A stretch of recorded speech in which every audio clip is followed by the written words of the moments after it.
What's going on, you bunch of heathens? We're back with another Not What You Think video.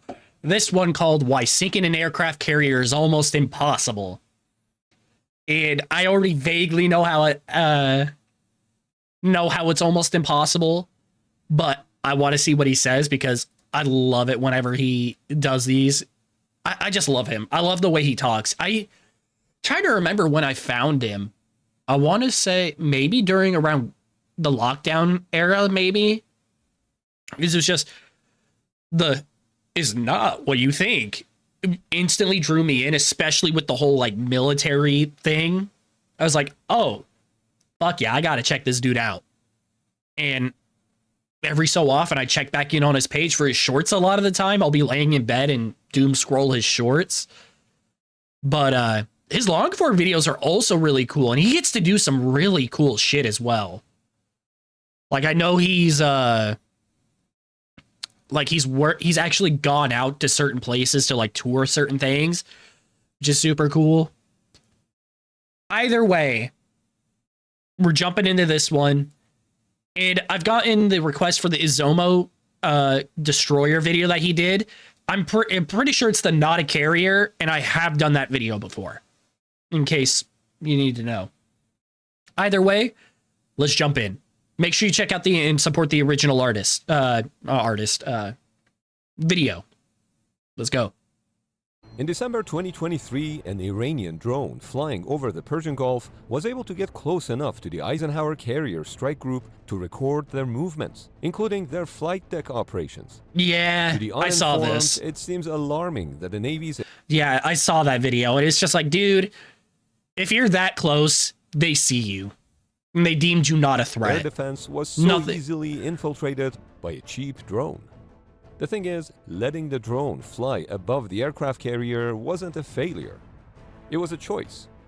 Yeah, exactly. The Spy-1 radar can easily see dirt in the sky, so the ships would have detected that Iranian drone from miles away. Yeah, you're only there because we let this you. Photo to show who's really in charge. No, I actually never saw this video. This. That's just like, yeah, we're in ours watching you fly above us. But why not shoot down this pesky drone? Waste of munitions. Well, the American warship was sailing in international waters, and the Iranian drone was flying in international airspace. Both are allowed. I bet the Sea Whiz was locked on and salivating. Oh, it definitely was. That would have been was. the very last line of defense.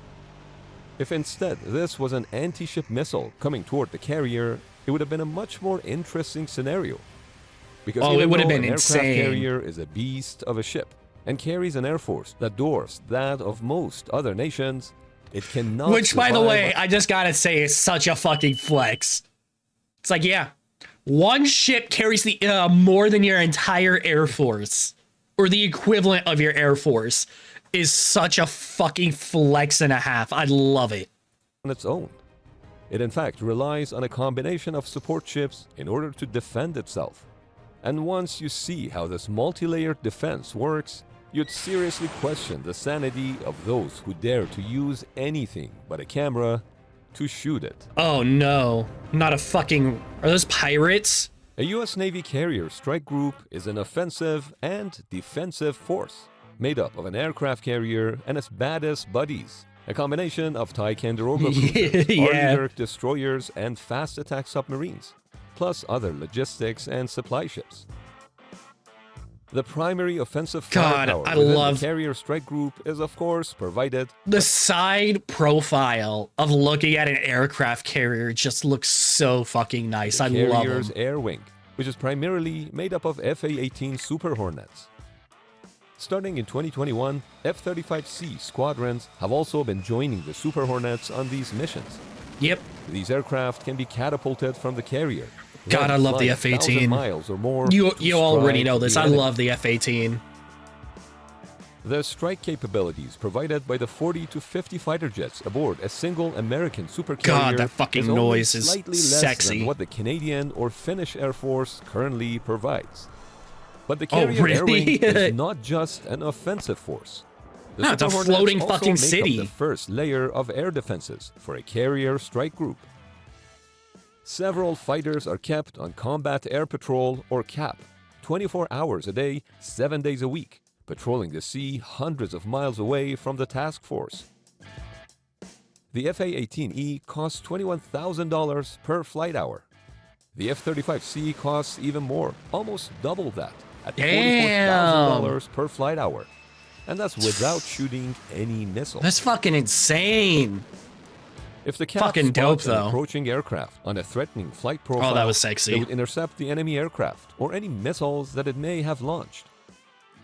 If the target is beyond visual range, the AIM-120 with a price tag of about $1 million would be the weapon of choice.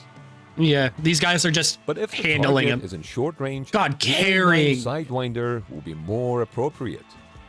God, of course I'm gonna equate this to War Thunder because that's like my only like, what's the word?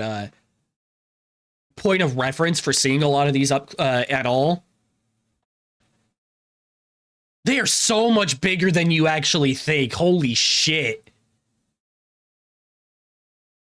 Like, I never really think about it when I'm, you know, playing. I always think, damn, this is kind of a small plane. And then I see it, the missile itself, next to these guys, and it's just like, holy The shit, Sidewinder that's missile actually costs huge. less than half as much as the AIM-120, and is quite an old technology. Having been developed more than 70 years ago, the Sidewinder is the world's first infrared homing air-to-air guided missile. It's of course been upgraded since, but it hasn't been replaced. Oh, why would Remember you? the Chinese spy balloon back in 2023? It Yes. was the Sidewinder that brought it down. However, if an anti-ship missile somehow gets past the Super Hornets, the Arleigh destroyers and other ships in the carrier strike group Non-class, are in charge by the of way. defending All the this aircraft non-class. carrier. And to do so, Put this in perspective, not non-class, which means our capabilities are way better than what we actually that what we can see. God, I they fucking use love a our military. multi-layered defense strategy. The first ship layer defense is provided by the Vertical Launch System or VLS cells on Ticonderoga cruisers and Arleigh destroyers. God, VLS systems These are so cells are fucking cool preloaded looking. with a variety of missiles. Anything from short-range SM-2 missiles, which is the Navy's go-to solution to defend against drones, airplanes, and cruise missiles, God, to SM-3s, which can intercept ballistic missiles in space. 1,500 miles, Jesus. But these missiles aren't cheap, and defending against a swarm of incoming drones using SM-2s can cost an arm and a leg. For example, over a Got it. 15-month period starting An arm and a leg for the Navy of all things. November 2023, the Navy fired over 200 missiles, including SM-2, SM-3, SM-6, and evolved Sea Sparrow missiles, to defeat 380 Houthi attack drones and ballistic and cruise missiles, Yeah, targeting really? U.S. naval and merchant ships. The SM-2 costs $2.1 million apiece. Oh, They fuck. fired 120 of those alone, which would have cost the Navy $250 million. God, what's the budget breakdown for our military? It's like, for like most, I believe, is Air Force. I think the Air Force actually spends the most money. And then Navy, Army, Marine Corps. And then Coast Guard, I think. And then, oh, fuck, there's also the Space Force. Isn't it? I actually don't know what the fucking budget for Space Force is. The SM-3 missiles are even more expensive, ranging in price from $9 million to $27 million each, depending on the variant. Oh, that's so cool. To change this cost-benefit equation, some are advocating for directed energy systems against unmanned systems. I think we all along knew directed energy, where a drop of fuel becomes a weapon, is a way to go, and we have to continue to pursue that. Over the past decade, I think it'd be a these smart systems have investment, at indeed least. been tested on U.S. Navy warships. The These light laser of weapons God, hit the Jesus. target near Holy instantly fuck. At the speed of light. You don't run out of ammo as long as the ship has power. God, that It costs looked about $1 insane. per shot. They are perfect to target drones. Yeah, they are. The only thing is, laser beams can be deflected. So if there is heavy rain, the Navy may be forced to fire a multi-million-dollar missile to hit a cheap drone. There's that. There's also, if it's a swarm, depends on like how fast can it take down a single drone before before it has to take out the next drone in a swarm, that kind of thing as well. But these missile interceptors are not 100% guaranteed, so other Raytheon, my defense beloved, measures are needed. Electronic countermeasures and decoys can confuse the smoke, incoming threat. Each VLS cell can also be packed smoke, with 4 chaff, evolved flares, Sea Sparrow missiles for medium-range targets.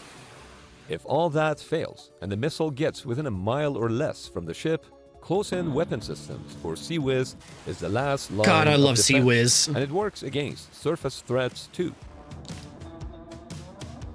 The idea with CWIS isn't to bring down the missile with a single bullet, but to create a dense cloud of tungsten that the missile can't pass through without being shredded. Fucking R2D2 with the switch.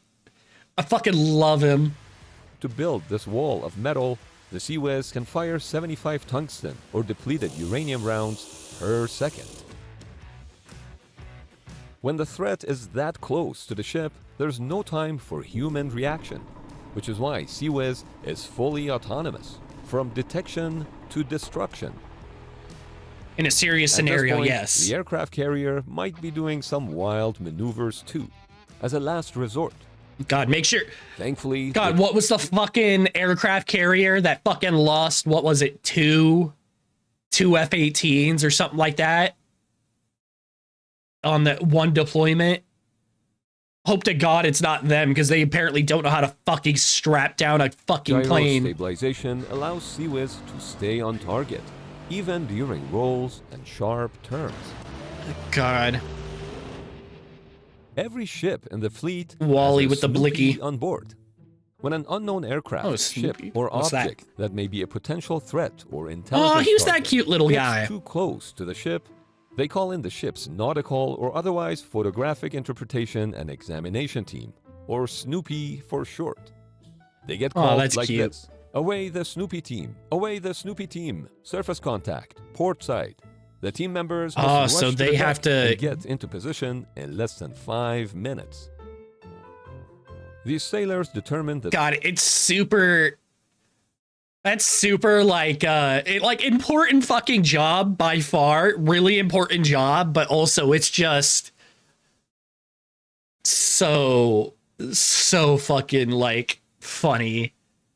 It's just like we have all this money we spent, all this money, and we still have to use binoculars and a book full of pictures to figure out what the fuck we're looking at. type of vessel, weapons It's on board, hilarious to me. speed, size, direction of travel, any flags, and whether the contact is friendly or not. The goal is to collect that's pretty intelligence cool. and monitor the situation. Then document their findings and send it to the ship's intelligence officer. That's all great, but in reality, the single biggest threat to aircraft carriers is a blow from below, and the US Navy knows it. That's why a few years back, they rented a submarine from Sweden. Oh, is this the fucking submarine that could have taken out a fucking aircraft carrier story thing that was all over the fucking place? In 2004, the Swedish government received a request from the United States of America to lease Gotland, a Swedish-flagged submarine, and its personnel for 1 year. The US Navy wanted to use Gotland in anti-submarine warfare exercises, and the results were unexpected. They did really well. Gotland managed to penetrate the defensive measures of Carrier Strike Group 7 undetected and snapped several pictures of USS Ronald Reagan during an exercise in the Pacific Ocean. In real life, this was equivalent to sinking the aircraft carrier with torpedoes. God, that actually is a fucking insane. That is actually insane. That's like, hey, bitch, I snuck in, took pics, and left. For this reason, one That's of a the fucking most failure important on roles so of many destroyers levels. in a carrier strike group is ASW, short for anti-submarine warfare. See that massive bulge in the bow of the destroyer? That's the SQS-53 low-frequency sonar. Yeah, he got a It can work in bulge on passive him. mode, where it simply listens for any submarine noises, or in active mode, where it sends out signals and listens for any echoes. Arleigh destroyers God, the sound will of a also be fucking equipped with sonar is so towed array cool. sonars, which can be reeled out into the water to detect submarines. The advantage of towed sonar is its adjustable depth, and that it can provide a larger detection area. But you have to drag the Upon bitch behind your detecting a submarine, behind your the boat. destroyer could launch Mark 54 torpedoes via the ship's torpedo tubes. Oh, that was cool. These torpedoes have a range of less than 6 miles. That's like An alternative is that's in naval terms. That's like fist fighting range nowadays. to launch the Mark 54 torpedo using a missile from a VLS cell. This allows God, the how ship to extra can you target a fucking submarine be? without having to I'm gonna get launch too a close to it. torpedo from my fucking Once the missile is within range, the torpedo will from get my missile parachuted bay. down into the water and home in on the submarine. There are also ASW helicopters on board Hell the destroyer, yeah! which can go farther out to detect enemy These helicopters are submarines so and fucking deploy cool. that same torpedo. I should note that the first aircraft catapulted from an aircraft carrier is almost always the E2D Advanced Hawkeye. Yeah, that's your Cruising at 30,000 feet, its massive 24-foot rotating radome God, that looks spans cool. hundreds of miles in every direction, detecting and tracking targets more than 300 nautical miles away. Any threat Yeah, that's it your spots fucking eye in can the be sky. instantly shared with God. patrolling FA-18. this fucking video, the Russian bots and shit were everywhere on it. And it's like, dude, he knew he was there. This was an insanely risky move that, from evidence shown, not just this, other videos, the Russian Air Force constantly does this, trying to cause an accident. And like, no. If you look, Or the instantly ships he's in like, the strike group. I'm gonna get Meaning you. that even if a destroyer can't directly see a distant threat, the Hawkeye becomes its eye, enabling it to engage the target. In fact, all elements of a carrier strike group, from fighter jets to Aegis destroyers, are wired into one seamless web. Yeah, the fucking tandem capability is amazing. Like, what is it? It's like the F-36 can slave an F-18 radar to the basically the F-35 will lock on to a target, and so that way it doesn't have to fuck with its stealth capabilities by opening up its own shit. It'll lock him, slave the old radar for that missile from an F-18 way back, fire the F-18, and the F-18 will fire its missile. F-18 doesn't even have to fucking see it, whether visually, on radar, nothing like that. And the missile will fucking to hit the fucking other plane. It is the capabilities of the military is fucking overlapping insane. Sensors, functioning like a single enormous combat brain. But let's say all of these layers of support... Like, the mind cannot comprehend Can the amount of shit that we can do. actually be sunk? Yes, of course it can. No ship is unsinkable. During World War II, 5 American aircraft carriers were sunk by Japan. That said, since World War II, no American supercarriers have been sunk in combat. Why did I see 2019 on there? Oh, this is the remains of one of them, the USS Wasp, which was discovered in only 2019. Yeah, he didn't mention this. He didn't say that. That's insane. It took that long to find it? Holy shit. That said, since World War II, no American supercarriers have been sunk in combat. And that can be in part attributed to the improvements in ship design, as well as the defensive layers provided by the ships in the carrier strike group. In reality, there is no need for the enemy to sink the aircraft carrier. Just some serious damage to the flight deck or disabling the propellers so that the ship cannot move fast enough could be sufficient to hinder flight deck operations. Yeah, Because pretty remember, much. an aircraft carrier that cannot launch or recover aircraft is just a really expensive airport floating in the ocean. That is a very good point. That is a very good point. God, I fucking love Not What You Think. I said it in the beginning. I'm saying it again. I love him. His videos are so fucking interesting. Like, you cannot not love him. And the amount of shit that he gets to go and do. Like, let me check. Like, I know he did. Where was it? Oh, Air Force's foam facility. He got to go there. Where's another one? I want to see where it is. God, I got to check out more of his videos. Oh, the Marines with their advanced rocket launcher, their fucking missile system. Like, I have to watch more of his videos because I fucking love them. They're all super fucking cool.